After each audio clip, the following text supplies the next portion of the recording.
Don't you just hate it when you come out to the shop and decide to do something only to find out that the cord on your welder is the wrong one because you had to replace that end to fit the kiln, so now the ends don't match up.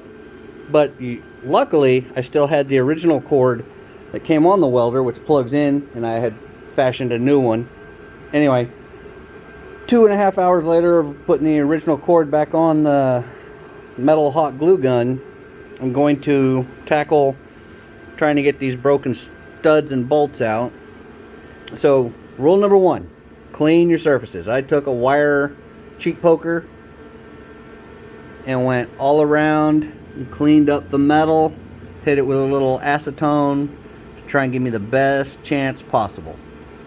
Now I'm doing flux core here, so I don't even know if this is going to work, but we are going to give it a go. So I think I'm all set up. Welders didn't explode when I turned it on, so here we go. I have some good news, some not so good news. So the good news, that worked. Got the broken stud out. Bad news is that did not work. I tried it 4 times, and the 4th time I took a nut that was smaller than the bolt, just set it on there, and I welded around the bottom and inside, so I got great penetration, great adhesion, but the stud just broke right off. At least it's broken off flush. So now I think what I'm going to end up doing is center punching this using a center drill and tap that, so at least there's a bolt in it. It's probably going to be a 1/4 size bolt, 6mm M6, but at least there'll be a bolt in it. But I can move forward. I can now put the hot glue gun back away and cover it up and not use it for 6 to 8 months. Gotta try and get that out of there because I had to beat the socket on. That'll be alright. But at least we're doing something.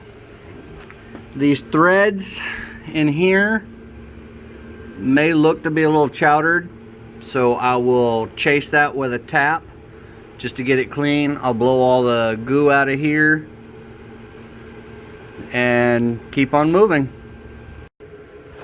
We have got our hole drilled and tapped inside here.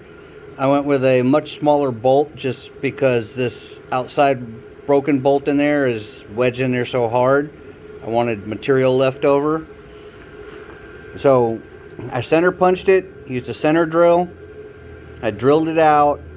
Then I used a chamfer tool to give me a nice chamfer on the edge, and then I tapped it with a tapered tap. And then I went back in with a flat bottom tap to get just the extra amount of threads in there because I want as many threads as possible. But that's going to be good and strong. Put a grade 8 bolt in there. The only problem is my good high quality taps are all SAE, so that's going to be a 1/4 bolt. So I can't forget about that.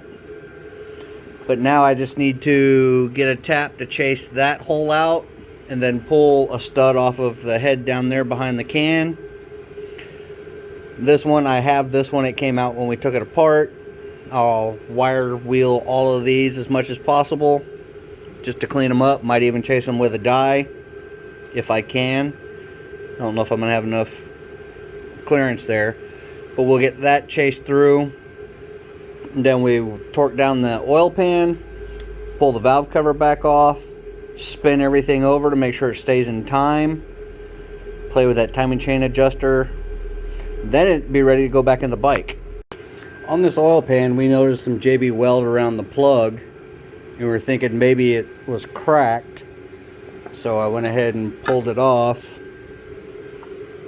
and have a look. It is in fact not cracked at all, nowhere. So I'm just gonna go ahead and slap it back on and go. So that was a concern that Tim had. And looking in here, I just think maybe somebody had stripped out the drain plug and use JB Weld to hold it on. These people are idiots. Anyway, it's not cracked. It's nice and pretty in there. New gasket. Get it on and torque. Alright, we got the oil pan on, so now basically what I'm doing is I pulled the valve cover off. Since we have a manual timing chain tensioner in here, I'm just rotating the engine, for one, to make sure everything's still on time, so if anything hits and it locks the motor up, we know that something jumped the tooth. So I can get full 360 degree revolutions out of this. Now all I'm doing is I'm doing quarter turns and checking the tension on this bolt and screwing it in to where it just gives me tension. Quarter of a turn, same tension,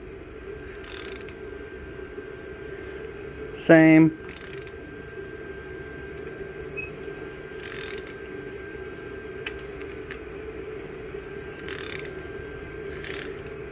So now what I'm gonna do, I'm gonna find top dead center, and I'm gonna line up the timing marks on the cams and look inside here and line up the timing mark on the crank, make sure everything's still in time, something didn't jump. Back this off 1/8 of a turn, and then tighten the shit out of the jam nut so it doesn't come loose. And then I can slap the cover back on and somehow by myself try and put it in that. So when you're a one-man shop and you got to get some stuff done, so I'm kind of under the gun on this with this bike. So I wheeled the engine stand over the table, slid the receiver out with it still attached to the engine, stuck it down there, took the brackets off, which, by the way, a friend of mine, Paul, made those brackets when he was running the sprint cars that use the R6 motors. Since they've graduated and got bigger engines, he gave that to me, and that is freaking amazing to have. So anyway, I stuck the engine on the table, just lifted it up. I've got a strap going to a header bolt hole. I've got the other side strap going to this bigger bolt hole here next to the ground. And the strap goes up, goes around a metal beam up there, and I'm just ratcheting it up. So eventually I'm going to run out of ratchet here because this cloth is going to get too big to where I can't raise it up anymore. So I've got the table up about halfway, so when I get this thing maneuvered in, get the chain around the output sprocket, and I get it really close, I'll be able to slowly drop the table to hopefully get this bolt and this bolt, which are pre-staged. So I get those stabbed in there, the rest of it's going to be easy. So yes, you can do this yourself. If you have another person, it makes it easier. But you can do this yourself. I've done several of them this way. It's a pain in the ass. It's just a pain in the ass. So Tim, I know you're leaving. I love you, brother. Courtney, I love you, sister. I'm thrashing. And just like that, just a couple minutes, we've already got the lower one in. The upper one looks like it's really close.